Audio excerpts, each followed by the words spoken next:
Minority Leader Kevin McCarthy joins me right now. And Congressman, it's good to see you this morning. Thanks very much for being here. Welcome. Good morning, Maria. Thanks for having me back. Let's take a look at this pie, which you tweeted out. You've got money for the unions. You've got money for the rail car in San Francisco, Pelosi's tunnel, Schumer's bridge, National Endowment for the Arts getting almost $300 million, Planned Parenthood, universities, another several $100 million. Walk us through why this is called a COVID-19 relief bill when you only have 9% of the $1.9 trillion actually allocated for COVID-related spending. It's just unbelievable. This thing is just so corrupt, so costly, and you look at it, it's just so liberal. Think about it for one moment, only less than 9%. We have done 5 other COVID bills, and every single one of those was bipartisan. The Biden administration has become the most partisan administration in modern history.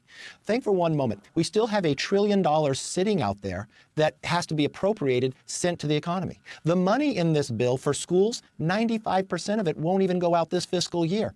2/3 of it won't go out to 2023. I mean, the real focus here should putting people back to work, back to school, and back to health. This bill does not do it. And the irony here is Nancy Pelosi, when it came public that she put in $112 million for a subway project that has failed just outside of her district in Silicon Valley, in the dead of night right before, she added more money to it. It's up to $140 million.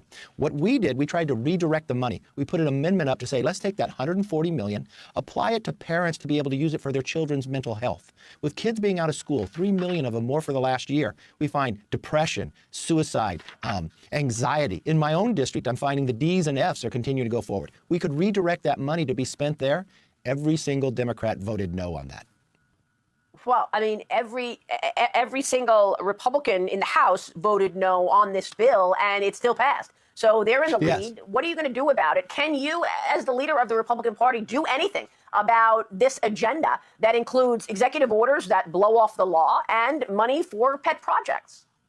You're right. The only bipartisan vote we had on the overall bill was no. Every Republican and 2 Democrats joined with us. You know, the Democrats only have a 5-seat majority. They just spent almost $2 trillion in the most partisan way you can.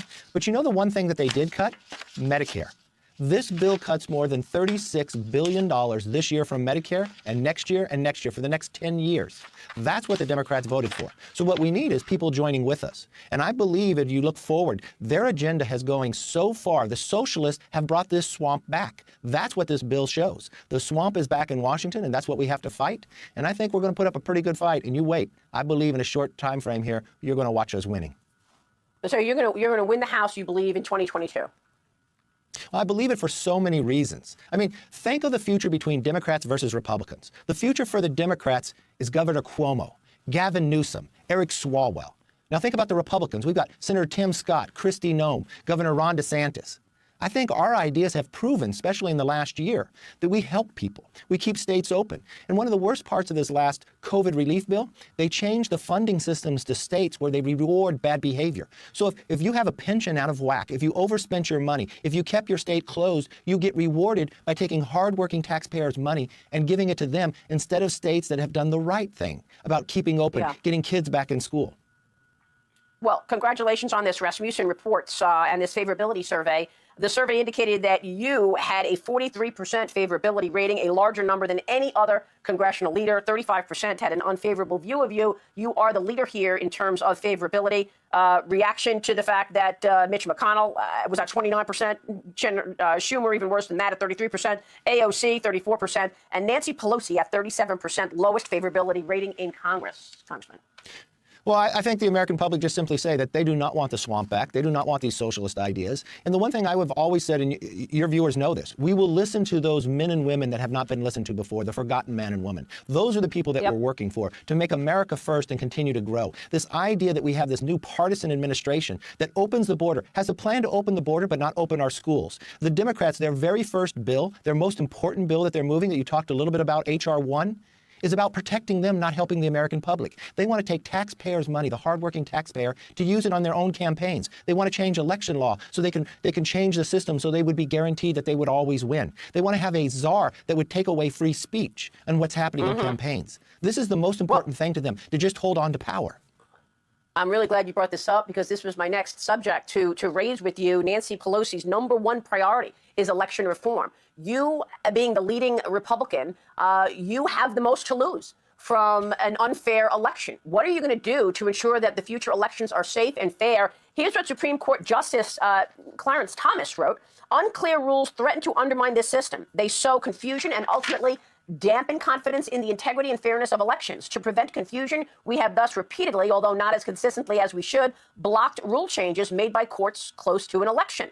So this is a major issue, and Republicans continue to worry that you're not going to have any leadership positions so long as elections are not fair. I spoke with Senator Rand Paul this past week on Mornings with Maria over on Fox Business. He says, did Georgia had a big win because state senators passed a bill to require identification to vote. There's a novel thought. How about ID to vote? Here is Rand Paul this week with me. Listen to this. I'm terrified of election integrity, and I'm all for election integrity, but the opposite of what Nancy Pelosi thinks that is. I think we need to have in-person voting, and it needs to remain in control of the states. So I've been going around to each of the states, including my state, and trying to get election law reformed. I think you need to vote in person, but I think we also need to make it such that secretaries of state and the government shouldn't be out paying and using taxpayer money to go to your house with ballots and applications to vote. Congressman, your reaction. I don't have the most to lose. The American public have the most to lose because we would lose our freedom. This is when you put a bill into Congress, the majority party reserves the first numbers. This is H.R. 1. So this is most important for Nancy Pelosi to hold on to her power. What we have to do is people lose their confidence in an election. You'll break society down and we will lose America as we know it. We know that there's a real question when the confidence in the last election going forward. What you have to do is exactly this. You have to clean up the rolls. We've watched in L.A. where they have more than 1 million people on their rolls when they don't even have people that age that have that many people there. You have to sue to make sure you clean up the rolls. We've got to make sure there's integrity. There's a recall going on in California.